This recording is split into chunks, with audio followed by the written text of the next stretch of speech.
would you do if you had experienced a vicious or not, an attempted rape?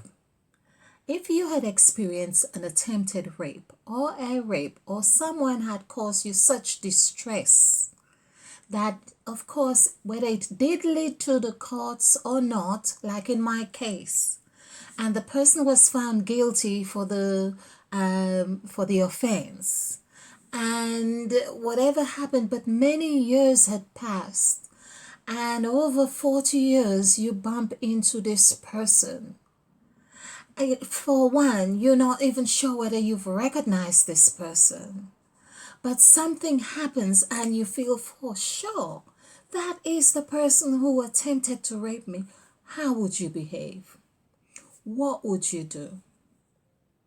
Well, this is my story. Now, I'm sharing this story with you because I highlighted that in a video as to explaining sexual trauma and sexual abuse in numerical and spiritual sense, and to see how we could use those experiences or make sense of those experiences in numerical context.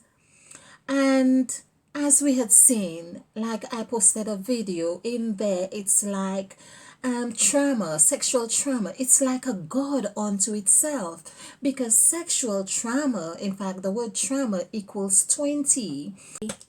Yes, so we can see sexual trauma, we have 10 and 20, so that's 30, or we could say 10 and 2, which is 12. So 1 plus 2 is 3. So we did see how sexual trauma is that it's from trauma, which is the death number. Of course, life comes from death in that sense. So this is a seed that contains the masculine and the feminine energies right here. We could see that. And of course, we have that double death number. This is the process of putting the seed in the ground. And here, for instance, if we do the numerical value for death, DEATH, it comes to 20. It is also the same for the word road, ROAD, or south, SOUTH, or we have, well, there were quite a few more words we could see comes to this 20. And of course, as we have seen, 20 is 8. This is what had been the fall of man. They ate. 8 equals 8. So I'll just give you this just to understand that sexual trauma, or the word trauma itself, represents death. Of course, when something dies, it's a process that it does a cycle. It's a cycle and it brings back life. But this life comes from the very seed of what was sown. And this is why we say that this really goes through, whether it's a bloodline, it's called a generational curse, because it is really the most potent creative force that we have is the sexual energy. And of course, 20 in its glad rags, like in word form, is 8. Now that correlates with God, like God is 17, and of course 1 plus 7 is 8. And so this is what happened to me in this video, as I was explaining. And I did say that it's going to be a continuation because, of course, this is an experience that has different aspects to it, different lessons, and to see, of course, how we learn from our experiences. And one of the things that I had come to understand, that we face those experiences again. It's as if it is a test, and this is where I understand the word testament, because testament is like a test. And it's for men, and we are men, and men is actually the 14 gods, because we encapsulate the 14 gods. And I'm going to show you this very quickly. So when I say that we are the embodiment of the 14 gods, I'm speaking of the verbatim gods of Genesis. And we have been confused to think of God, the only God that we pray to, who wants good for us and who wants everything just perfect. But we have to just obey all the commandments very well and very closely, and He's going to guide us. But we forget that we are the embodiment of all these different gods, because each behavior that we exhibit or we think or we exhibit, there is a God that's pulling the strings on those behaviors. That's of the 14 gods. Hence, we have Christ too came from the lineage of 14 of the generations of 14. So this 114 or 1 plus 4 also equals Christ, which I've already said and showed quite a few of those things. But I want to do much more on 14 because we really forget, or we hadn't really highlighted enough, the significance of number 14. So here we are, men, but that's the thing about numerology, is really giving us such a wonderful insight to our makeup. So 455, this is 14. And of course, 1 plus 4 is 5. Now, this is the word we have, the testament. Now, I also said, even in the word testament, this is TEST, and we have MENT. There's another T here. We see the T's are there like the crosses. Here we have three T's, which is like the trees or the crosses, that Jesus Christ was on one cross and he had the two thieves next to him, you could say. So each of us go through those testaments. We all go through those trials. So here we have SET, which is the set God. And so the language which we are, which we say, or which we have found out, we are words, we are codes of words and numbers. Every symbol, every word, every utterance, every verb or pronoun or whatever it is, we are the makeup of all of those things. Otherwise, we could not identify with those things. I was on Twitter or one of those things today, which says, or was it on Wix, I think, one of those things I was reading, and it's not saying to, just fill in your date of birth. No, read me, it says, read me. It's the words are talking direct to you. There is not like giving you an insight of a third party. It's like word is talking to word, and they're trying to show us that. And this is what, like, even in the Christian context, we have missed that. We have always just thought of a mediator or someone who speaks on our behalf. We forget that we are continually growing. Yes, there are times and places and seasons and all of those things where you need a representation, if you like, of that comes in the form of a mediator. It's like you are being a child and you are dependent on your parents. When you can't speak, they speak on your behalf. However, when you are able to speak, you speak for yourself, don't you? And so this is what it is. So on the testament, this is what I understand. I was facing a testament. I was really facing a clause or a course or a module, you could say, of my testament with this person who viciously attempted to rape me when I was in my teens, about 13, 14. I don't clearly remember now, and but 13 always just sticks with me. So it's perhaps that I had put on a mental block to even try and think about exactly what age I was. But here's the story that happened. So I was visiting my cousin in the hospital, who had been hospitalized, of course, due to a stroke, and of course, being a young person, whether young or old, but I went visiting and she had her another friend waiting for, or someone waiting for a brother, which I got in conversation with this other young lady and said, oh, how are you? And she says, I'm here to visit my cousin, just say for the name's sake, I'll say Mary, and just her to visit Mary. And I said, oh, okay. And she says, but I'm waiting for my brother. So her brother came a few minutes later. They had a conversation. And I thought, oh, but he looks familiar. And it seemed like this would have been about the second time that I am seeing this person and thinking, I know you. It's like I know you, but I know I haven't met you like you look now. But it's as if I there was a connection in that I know this person.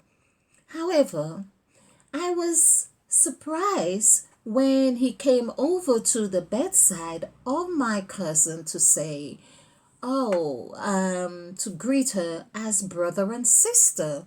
I thought your brother, and she says, yeah, it's my brother. Meet my brother. So he was on the other side of the bed. So we were on two, talking about number three. The three crosses right here, and so he said, "Oh, I'm still going to protect his name for in this video somehow. I just go with my spirit on here."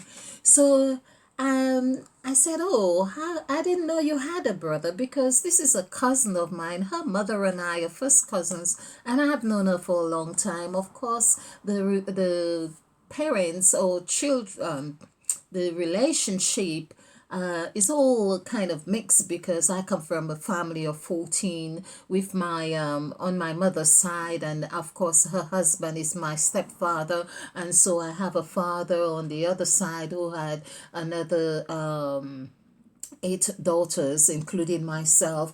And so this is on that side I am talking about. So you can imagine. Okay. So, but however, I didn't know she had a brother. And oh, meet my brother Mark. Let's say Mark. And I says, oh, Mark. I says, of course, I know. Well, you're from St. Lucia. I'm from St. Lucia. If we all related, we all St. Lucians. That's how it is. And of course, all of St. Lucia is related. I said to him, so which part of St. Lucia are you from? And then he said Makewood, which is where I come from. And then he said the name of the road that he lived on. Immediately the penny dropped. And the next thing that came out of my mouth is that you should know me then. You should remember me then. Even if I had changed my name by then. And I said, because in introducing my name, of course, I gave him my present name and I said it wasn't always that name. But immediately when he said, oh, I'm Mark and I lived on that street, I said, oh, you should remember me. You really should remember me. I can tell you, beautiful United Souls, my cousin, her face, and she says, it looks like I don't belong in this room. She's the one we were visiting, but she says, I feel like I shouldn't be here. Now that was the words coming out of her mouth because his expression was if he could dig a hole and bury himself right there and then, in that instant, I had never seen anyone look so embarrassed in my entire life, although I walked with a load of embarrassment myself. But I can assure you, over 40 years of seeing this person, it had been over 40 years, maybe 45 years, and for sure it was well over 40 years. that I hadn't seen this person.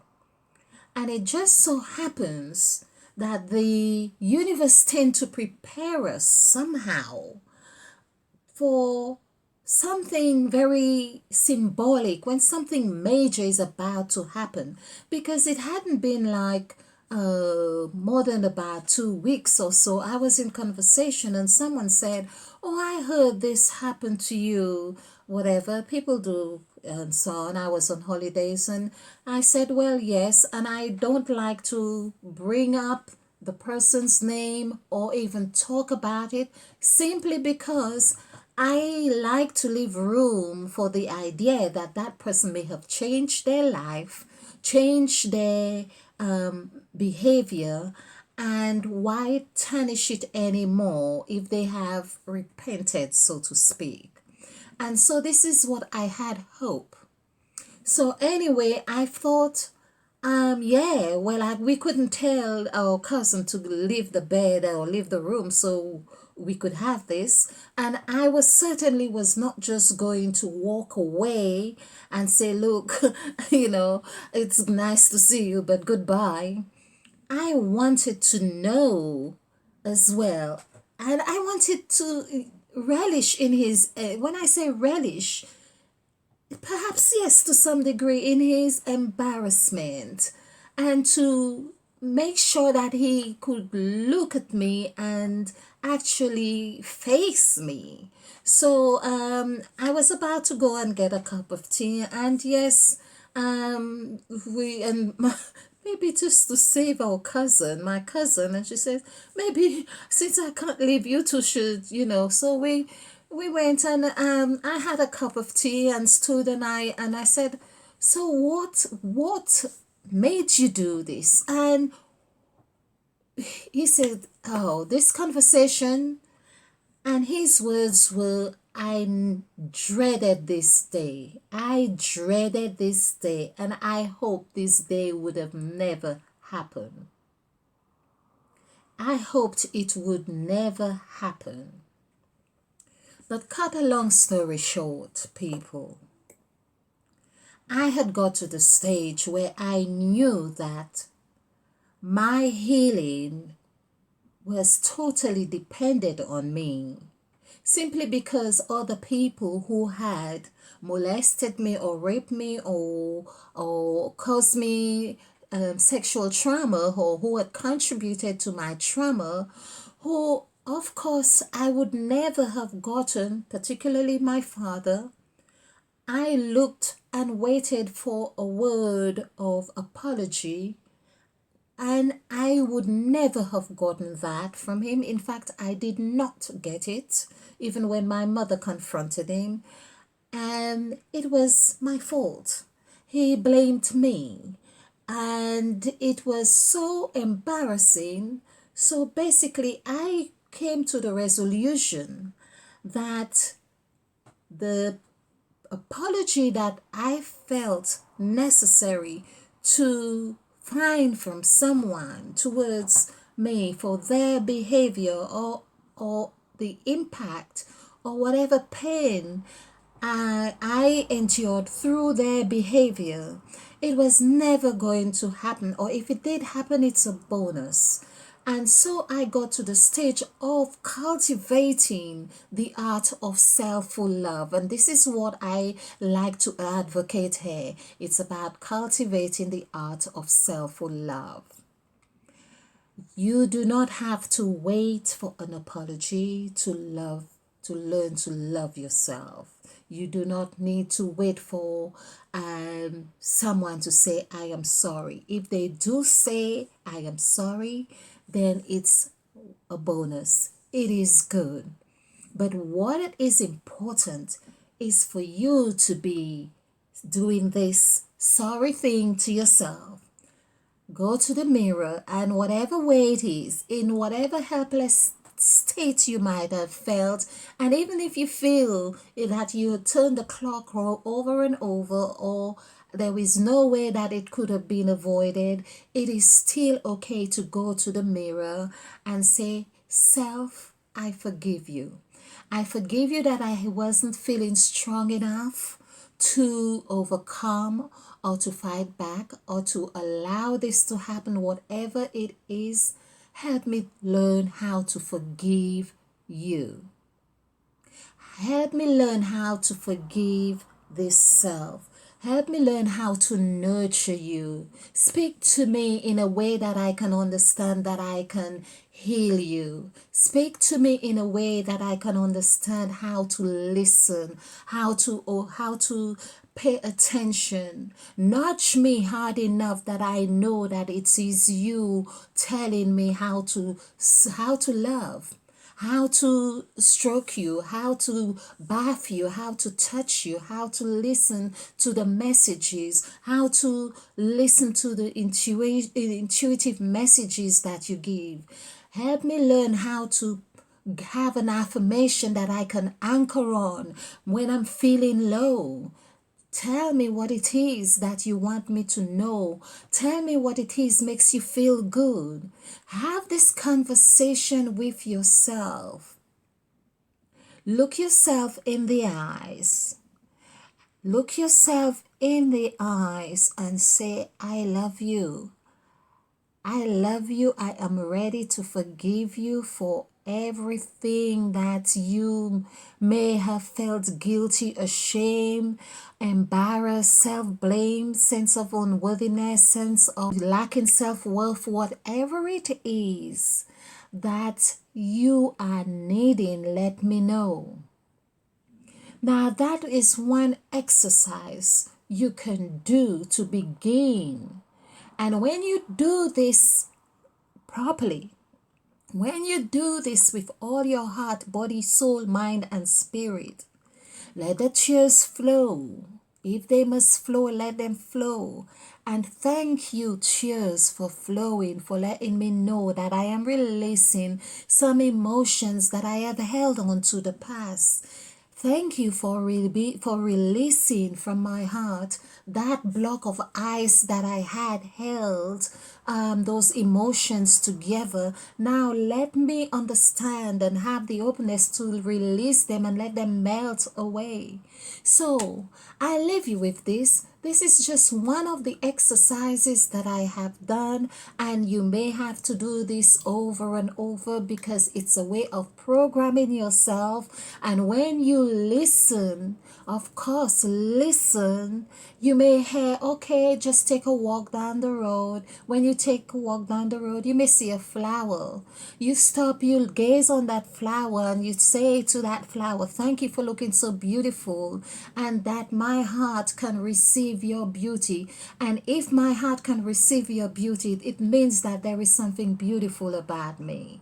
If I can see that beauty in you, there must be a beauty in me that relationship can reciprocate. Thank you for listening, and stay ignited, wonderful ignited souls. Leave your thoughts, your comments. If you have any questions or anything whatsoever, feel free. I will be happy to respond whatever way I can. Thank you. And like and subscribe. And let me thank my new subscribers. Hey, I love you for the wonderful comments that you gave as well. Thank you so much.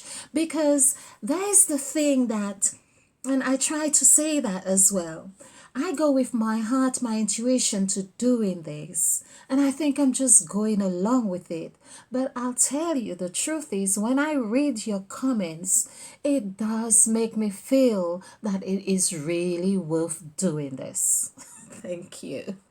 Stay ignited and united.